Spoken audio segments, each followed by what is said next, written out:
Greetings and welcome back. Today we're going to start looking at the reactions of carbonyls. And in this case, we'll be looking at specifically the reactions of ketones, which are carbonyls with R's on both sides, and aldehydes, which have an R on one side and an H on the other. These are often also called direct addition to ketones and aldehydes because we're going to attack directly at that electrophilic carbon.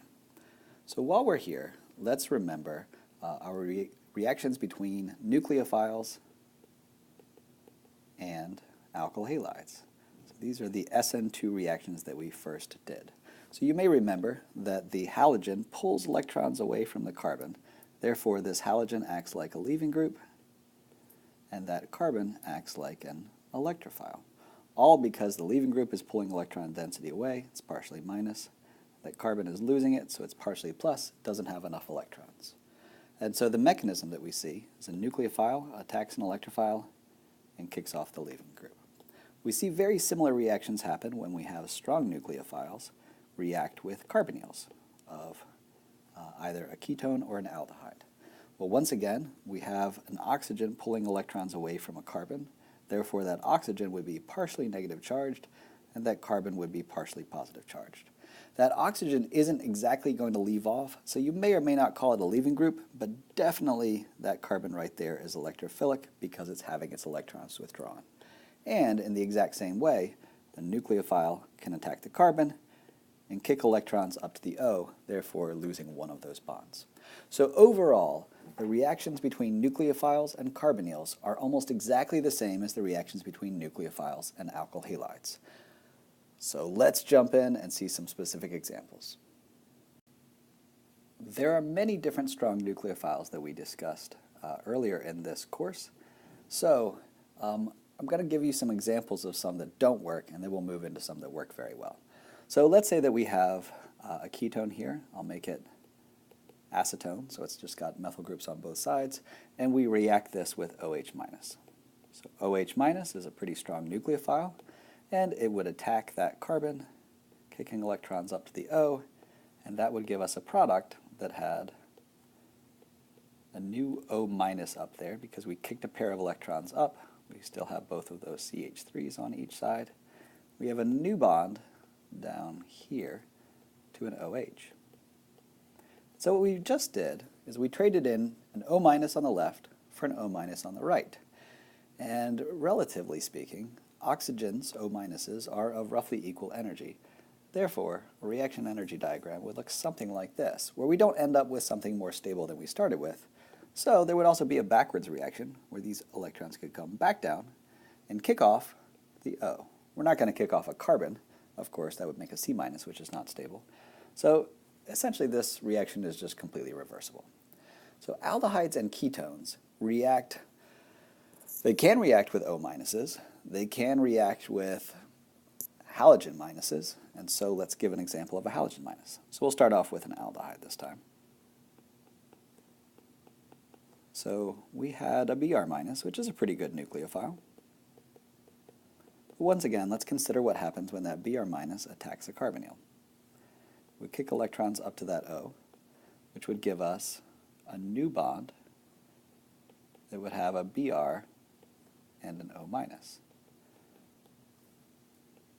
So you may remember from our discussions about leaving groups and stability of ions that when we're comparing an O minus against a Br minus is way more stable, so this reaction would actually go up in energy.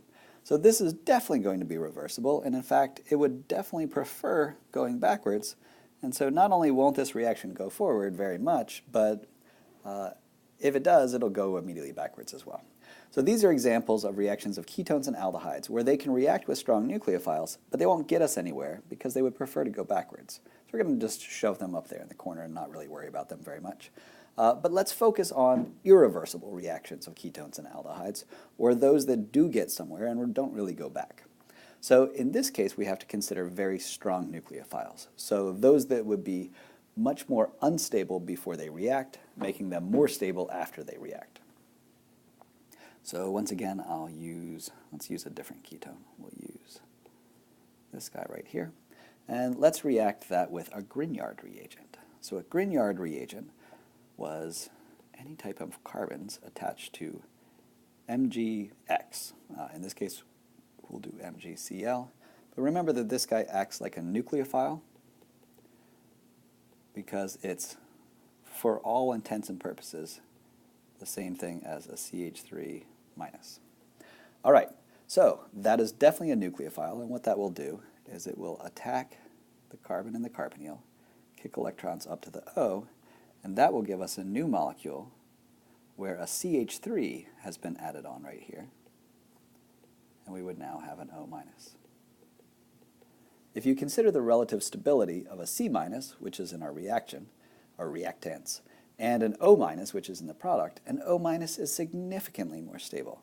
So this type of reaction would have a reaction energy diagram that looks like this, and it definitely goes forward, and it will not go backwards. In order to go backwards, we would have to take electrons from that oxygen, pull them down here, reforming the carbonyl, and kick off a carbon. But we can't kick off a C minus. C minus is way too unstable for that to happen. Therefore, this cannot go backwards at all. And so this is a new reaction that we have. What it's done is added a brand new bond, which is right here. This green bond is a brand new bond, and it's actually a way that we can make a new carbon-carbon bond. So you'll notice that this product has a negative charge, and we like to make neutral products at the end of the day. So oftentimes what we'll have is a second step in which we will react this guy with water is fine, but anything remotely acidic. And so I will put here H3O+, but really, or it could just be water straight up. And we protonate that O-. That O- can grab onto any H+ off of either an acid or water itself. And you will turn that guy into an OH. And that step goes down in energy as well. And so overall, we're just going straight downhill to make a brand new molecule. So you might notice what we've done here is we've started off with a ketone or an aldehyde. So this is, in this case, it's a ketone, but an aldehyde would work as well.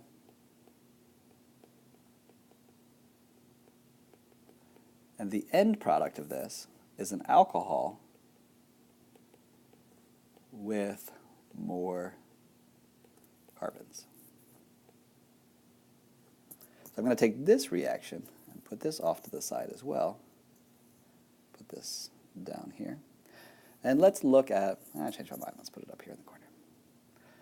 Let's look at another reaction that we can do, which involves a ketone or an aldehyde reacting with a very strong nucleophile. So the other really strong nucleophile that we had, which was caused by a minus charge that is really unstable by itself, is with lithium aluminum hydride, LaH, or sodium borohydride, which is NaBH4. In both of these cases, these guys act like they are just an H-. It's not really an H-, they just act as if they are an H-, in the same way that that Grignard up top acts as if it's a C-. All right, so H- is really unstable, and it will do the exact same reaction. That H- will attack the carbonyl, kick electrons up to the O, and that will give us a new bond to a new hydrogen, and we would have an O- up here. Once again, an O- is way more stable than an H-, so energetically, we're going way down in energy.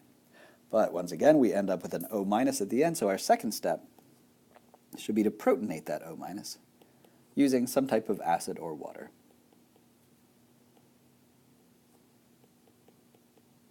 And in this case, I'll just use water. We'll just have some water hanging around, and that O- can grab a hydrogen off of it. And so this will give us an alcohol. You'll notice that in this case, I have overall converted my C double bond O into a C single bond O by adding on a hydrogen. That last step will once again go down in energy a little tiny bit, but not that much. Really what we've done is we've taken an aldehyde or ketone and we've added a new hydrogen. And so overall we haven't changed our number of carbons, And so this is really just a way of converting any aldehyde or ketone into an alcohol. All right, so these two reactions that I have on the left side over here, where we add on effectively a C minus, a carbon nucleophile, and an H minus through an H nucleophile, these are our most important reactions of a ketone or an aldehyde. We have one more minor one that I will share with you, or actually I'll ask you to figure out on your own, that is not nearly as exciting or important, but let's see how you can do. So if we start off with cyclohexanone, which is a ketone, and add cyanide, which is Cn minus, in the first step, and then in the second step, add a little bit of, we'll just add some water. See if you can draw that out and see what your product is going to be. All right, so in this case, the cyanide, which is a strong nucleophile at the carbon, would attack that carbonyl and kick the electrons up to the O. This would give us still a six-membered ring. We would have an O minus. We would also have a cyanide attached, so that's a nitrile as well. And then when we put this into water, we would just get protonation. And the net result of this, or the end result of this, would be this guy, which has both a cyanide and an alcohol. The name for this is a cyanohydrin because it has both a hydro group, an OH, and a cyanide group. So that is not nearly as often used as the H minus or the carbon minus, but this is another functional group that we can make, and this will definitely go forward and give us a new product.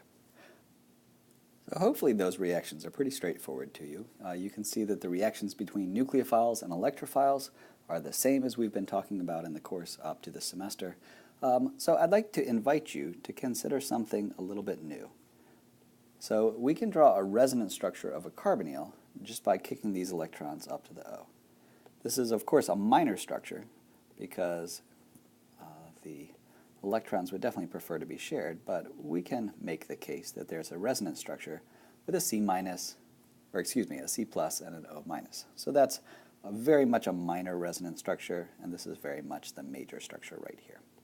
We explain this by saying that the carbon has a partial plus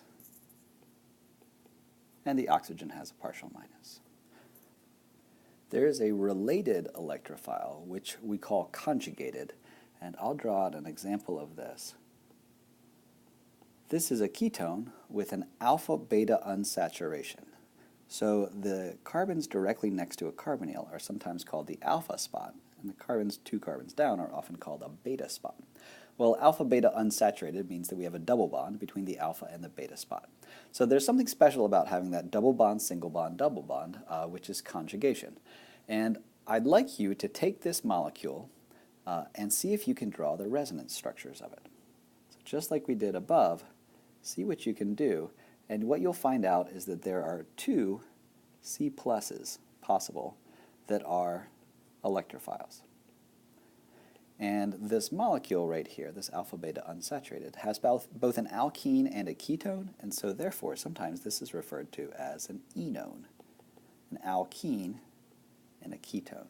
So you might remember that we had an enol, which was an alkene and an alcohol, but this is an enone, which is equally, if not more important, towards the possibility of carbon-carbon bond formation reactions. So give this a shot, and I will see you in class.